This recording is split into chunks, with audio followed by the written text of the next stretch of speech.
Life-threatening chest injuries are an important cause of immediate death in a multiple trauma patient. This session will look at the life-threatening injuries you are likely to see and discuss their clinical presentation and the initial approach to management. By the end of this lecture, you'll be able to list the life-threatening chest injuries encountered in major trauma, identify each by its clinical features, and describe the immediate life-saving interventions needed. So let's start by thinking about what the life-threatening chest injuries you're likely to see are. So you can pause the video and maybe take the next 10-15 seconds just to list as many of them as you can remember.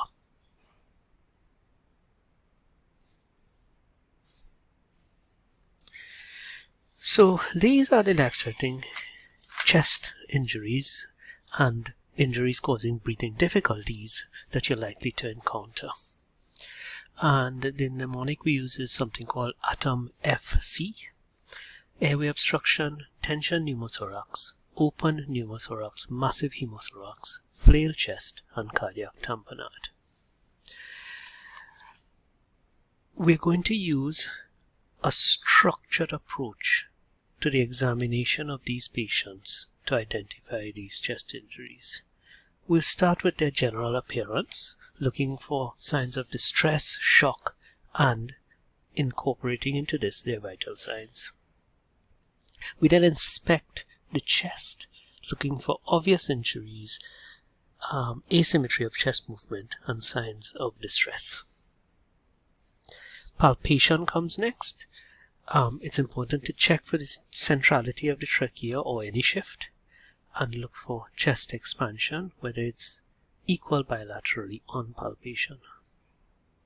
We then percuss for resonance, which suggests air in the pleural space, or dullness, which suggests fluid, and asymmetry of percussion, one side normal, the other side not. Finally, we will listen for breath sounds, added sounds, and any asymmetrical auscultatory findings in the chest. We will apply this approach to every example of a chest injury that we'll come across. So the first, of course, is airway obstruction. Let's think about the clinical features. You may want to pause the video at this stage and just see if you can think of the features for yourself. Patients with airway obstruction tend to be stressed. They may have stridor, gurgling, or snoring, but beware that in complete obstruction, the airway may be completely silent. On inspection, we may notice rocking or thoraco-abdominal breathing. The next slide will show you an example of this. The trachea tends to be central, and there is normal chest expansion. This is not a problem of the chest, it's a problem of the upper airway. So similarly, percussion is normal. On auscultation, we often hear transmitted sounds coming from the upper airway, but again, in complete obstruction, the chest may be silent. The treatment of airway obstruction, of course, involves reopening the airway using simple airway opening maneuvers, simple adjuncts, or advanced adjuncts. Remember, we start simple and only get as complicated as we need to. This video shows us some features of airway obstruction.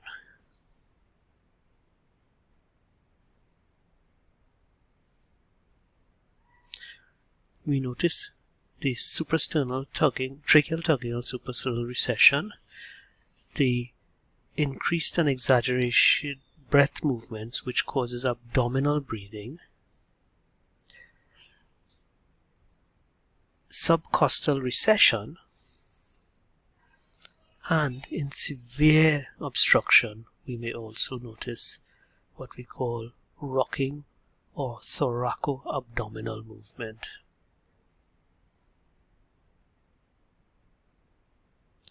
Notice how the abdomen and chest rock back and forth which is a sign of severe or complete airway obstruction. Let's now move on to the tension pneumothorax. Again, you might want to see if you can remember the key clinical features using this system. Okay, let's have a look. The patients tend to be distressed and hypoxic. They may also be hypotensive when you take their vitals. On inspection, there's severe distress, use of accessory muscles, and you may notice a difference between the two sides of the chest wall. The side with the tension pneumothorax may be hyperinflated. The trachea is deviated away from the side of the injury, and there is asymmetrical expansion of the lung. Be aware, however, that it might be difficult to palpate the trachea, so the absence of a deviated trachea does not definitively rule out a tension pneumothorax. Because there is air trapped in the pleural space, the percussion note will be hyperresonant, and on auscultation there are absent breath sounds on the side of the injury. Again, you might want to see if you can remember how to treat a tension pneumothorax before we move on to show you what the treatment is.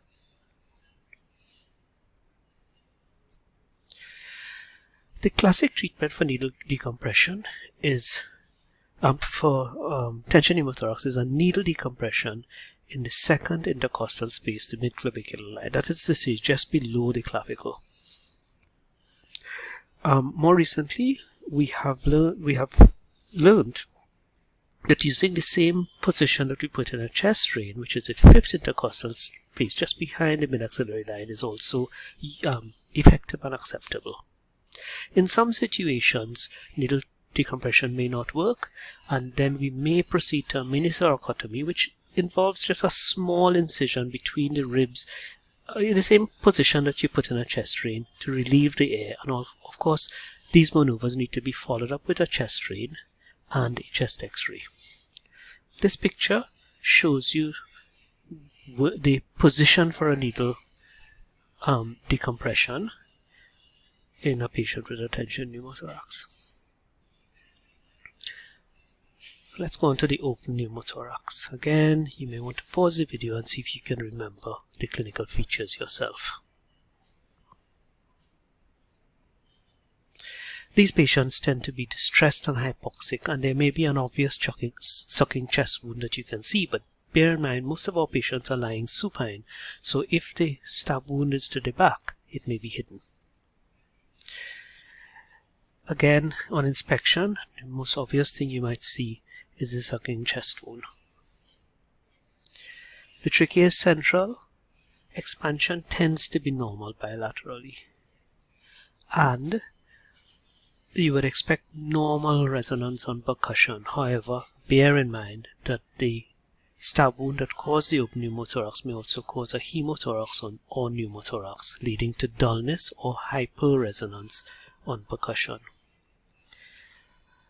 On auscultation, even before you put your stethoscope on the patient's chest, you are likely to be hearing the noises of a sucking chest wound. When you auscultate, the affected side tends to have a small pneumothorax, so there will be decreased breath sounds. The approach to treatment involves covering the wound. This may be a complete occlusive dressing, or you may want to leave one side open to produce a flap valve. Either way, covering the wound should be immediately followed by the insertion of a chest drain. Of course, you don't put it through the wound, you put it in the normal place that you'd put a chest drain. And follow up with a chest x-ray. As I said, these patients may also have pneumothorax or hemothorax, which will need to be diagnosed and treated. The next condition that we're going to look at is a massive hemothorax. So let's think about clinical features. As before, pause the video, see if you could remember the features yourself. These patients tend to be in hypovolemic shock because of blood loss. They may also be distressed and may or may not be hypoxic. There is reduced expansion on the side of the chest that is affected.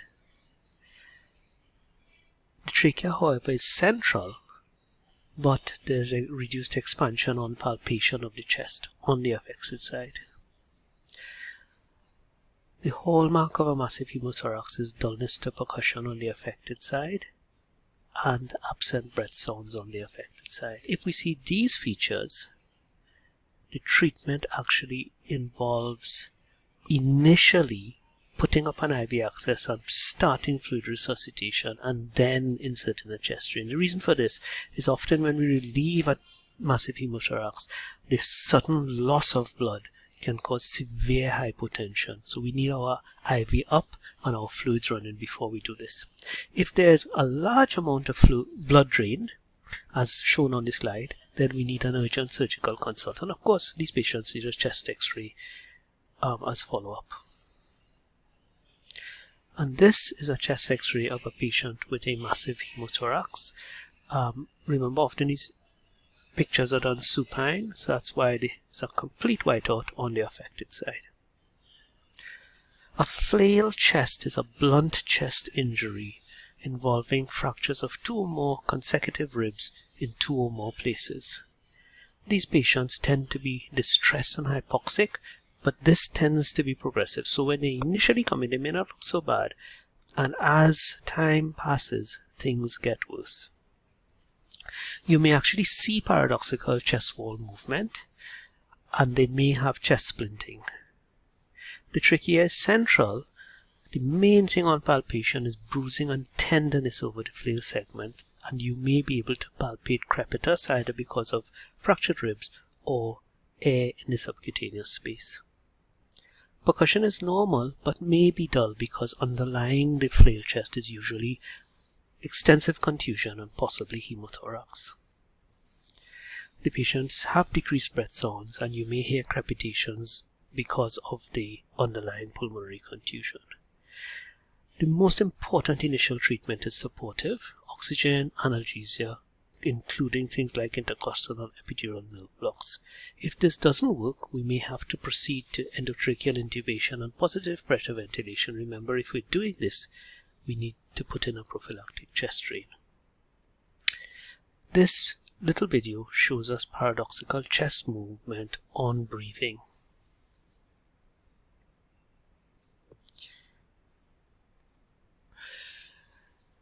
We'll then now go on to cardiac tamponade, our last life-threatening injury of the chest. Patients who present with tamponade often have penetrating chest trauma. Let's pause the video and see if you can remember the clinical features of cardiac tamponade. So these patients are in shock and they have distended neck veins. You usually can identify a wound over the precordium, which is really the cause of the tamponade. The trachea is central. Percussion note is normal, but remember, somebody's been stabbed in the chest, so they may have an incidental pneumo or hemothorax, which would affect percussion over the chest. And on auscultation, there are normal breath sounds but muffled heart sounds, which gives us Beck's triad.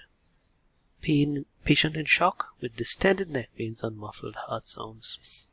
Bear in mind, we often don't see the full triad, but if the patient has a suspicious wound, we must at least think about cardiac tamponade. Treatment involves initially resuscitation of the ABCs, including putting up an IV and giving a bolus. Often this offsets the effect of the tamponade for the patient. We then proceed to ultrasound-guided pericardiocentesis. And this video just shows us what a tamponade looks like on video. We're seeing right diastolic collapse of the right ventricle, a fairly significant fluid around the pericardial sac. If you have any questions, you can post them on the website or email us. So in summary, we've looked at the life-threatening chest injuries, airway obstruction, tension pneumothorax, open pneumothorax, massive hemothorax, failed chest, and cardiac tamponade. Thank you.